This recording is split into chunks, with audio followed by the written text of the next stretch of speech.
मस्साजोगचे सरपंच संतोष देशमुख यांच्या हत्येचे फोटोज आणि videos viral झाल्यानंतर त्यांच्याबद्दल हळहळ व्यक्त करण्यात आली। अत्यंत क्रूरतेने, निर्दयीपणे आणि अमानुष्यांना मारहाण करून यांची हत्या करण्यात आली। त्यानंतर सर्व राज्यातून संतापाची लाट दिसली। तर या गुन्ह्यामध्ये आत्तापर्यंत 8 जणांना अटक करण्यात आली असून यातला एक मुख्य आरोपी कृष्णा आंधळे हा पण अजून फरार आहेत। या घटनेमध्ये नेमकं कृष्णा आंधळे कुठं होता हे कुठंच फोटोमध्ये दिसलेलं नाहीत। तर असं म्हणतात की कृष्णा आंधळे या सर्वचं चित्रीकरण करीत होता, फोटोज आणि व्हिडिओ काढत होता। तर हा कृष्णा आंधळे नेमकं कोण आणि आतापर्यंत का बरं नाही सापडला, हा जिवंत आहे की याचा बाई खून केला का, याचा आपण सर्व आढावा आणला आहे। फक्त आणि फक्त व्हिडिओ शेवटपर्यंत बघा। चॅनलवर नवीन असेल तर लगेच चॅनलला सबस्क्राईब करा। तर मस्साजोगचे सरपंच संतोष देशमुख यांच्या हत्या प्रकरणात सुरुवातीला महेश केदार, प्रतीक घुले, जयराम चाटे, विष्णू चाटे हे सापडले होते। मग सिद्धार्थ सोनवणेला अटक झाली। 31 डिसेंबर रोजी 20 दिवस फरार राहिलेल्या वाल्मिक कराड सीआयडीला शरण आले। पाठोपाठ सुदर्शन घुले आणि सुधीर सावळे या दोघांनाही पोलिसांनी पुण्यातून उचललं। पण नवा आरोपी पोलिसांना अजूनही दमवतोय, हा म्हणजे कृष्णा आंधळे।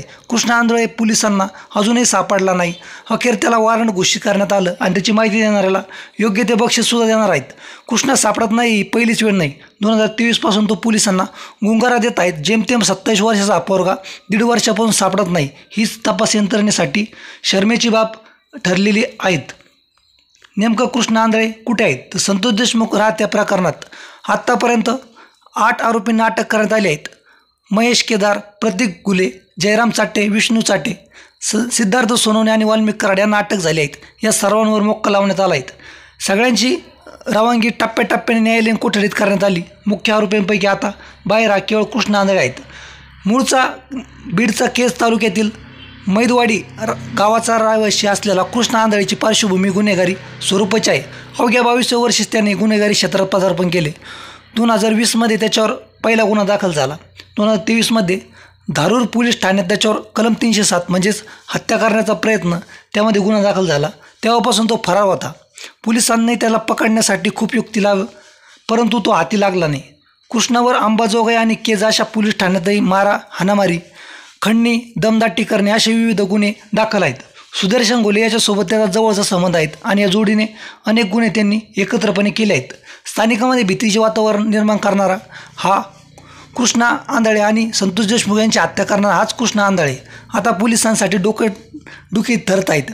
सीआयडी आणि SITच्या पथक 150पेक्षा जास्त पोलीस तपास करीत असत तरी कृष्णा आंधळे अद्याप सापडलेला नाही। नेमकं तो कुठे असा कायम प्रश्न राहिलेला आहे। मिळालेल्या माहितीनुसार हत्येनंतर सुदर्शन घुले, सुधीर सावळे आणि कृष्णा आंधळे हे तिघही एकत्र पळून सुरुवातीला भिवंडी येथे गेले, पण नंतर मदत तेथे न मिळाल्यानंतर हे गुजरातला गेले। गुजरात येथे गिरनारच्या मंदिरात ते राहिले। पैसे संपल्यावर कृष्णाला पैसे आणण्यासाठी खाली पाठवले। तेव्हापासून कृष्ण तिथून गायब झाला, तिथून तो पळून गेला। एकत्र राहिल्यामुळे खर्च वाढतो, सापडण्याची रिस्क जास्त असते, या गोष्टी त्याला उमगल्या आणि त्यांनी साथीदारांची साथ सोडली।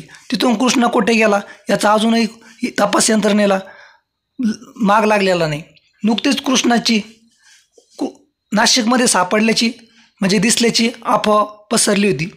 उपनगर पोलिसांनी मग सगळी मंदिरे छाननी केली, CCTV तपासले, हॉटेल पालथी घातली, पण कृष्णा आंधळे नाशिकमध्येही नसल्याचं समजलं।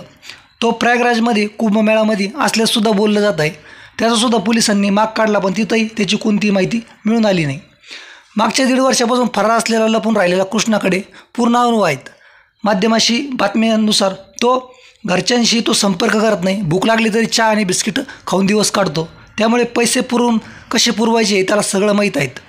फरार असताना सुदर्शन घुलेला त्याने दाढी आणि मिशा काढण्याचा सुद्धा या कृष्णाने सल्ला दिला होता।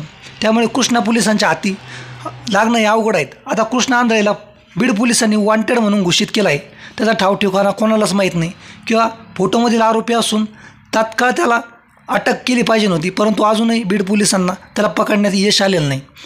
त्याला पकडून देणाऱ्यास योग्य ते बक्षीस दिलं जाईल, तसंच त्याची माहिती गोपनीय ठेवली जाईल असंही पोलीस प्रशासनाने सांगितलं आहे। तर अजून हा कृष्णा आंधळे कुठे आहेत असं म्हणतात की त्याची हत्या करण्यात आली, त्याचाही पण खून करण्यात आलेला आहे। या प्रकरणामध्ये मुख्य आरोपी असलेला कृष्णा आंधळे नेमकं कुठं अजूनही या पोलीस यंत्रणेला आणि सगळ्यांना त्याला सापडण्यात अपयश आलेलं आहे। तर अशा प्रकारे कृष्णा आंधळेविषयी सर्व माहिती होती. अशाच माहितीसाठी चॅनल अपडेट मेरा शेवटपर्यंत व्हिडिओ बघितला. धन्यवाद. विशेष आभार.